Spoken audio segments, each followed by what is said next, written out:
So here we have the BMW 420d on a 15 plate. I'm going to start off by showing you around the outside of the car, and then we'll hop in and run through some controls on the inside. From the outside though, you can see that it's a two-door car with alloy wheels. Let's start off inside the boot and then work our way around the rest of the car from there. As we approach the back of the car, you can see we have reversing sensors and plenty of boot space as well, along with that 60/40 split folding rear seat should you wish to increase this space even further. Okay, so we're just going to work our way back round to the front of the car, and then we'll hop in and run through some controls on the inside. But now that we've done a full circle of it, you can see it's in excellent condition the whole way round. Just briefly before we climb in, I think it's well worth seeing the interior from this exterior point of view. There's plenty to run through on the dashboard, so let's hop in and we'll do that now. Okay, now that we're inside the car, we're going to start with the dials. On the left-hand side, we have the fuel gauge, we have the speedometer, rev counter, and coolant temperature gauge over on the right-hand side. In the middle, you can see the total mass of the car there, 57,707. Above that, you can change the information displayed using a button on the end of the indicator stalk for various bits of trip computer and fuel economy information.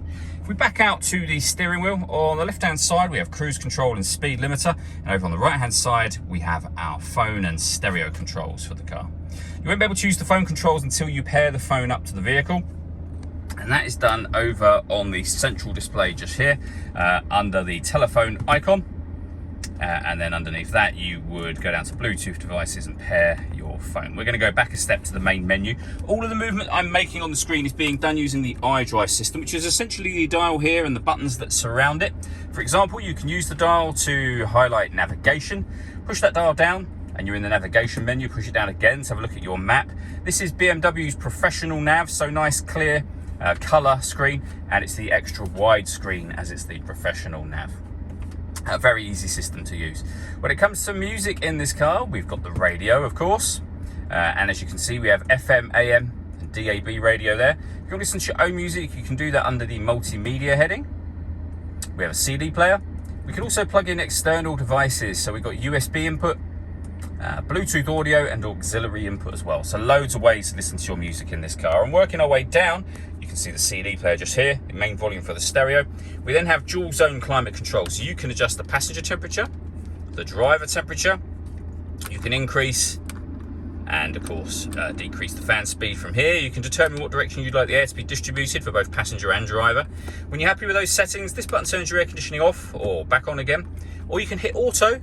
The car will now take control of the fan speed and direction of the air to maintain those temperatures for you. If you press auto again, you'll go back to whatever settings you had it on previously.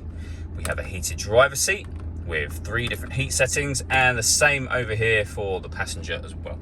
Underneath that section, we have a 12-volt charging socket, a little bit of storage just there as well, the 6-speed manual gearbox, and then these buttons here, so you can turn the parking sensors on and off, the traction control on and off, and you can change the driving setup of the car as well. So you can put the vehicle into sport mode, you can put it into sport plus, you can come back down to sport, down to comfort, which is your everyday driving, and then eco pro as well.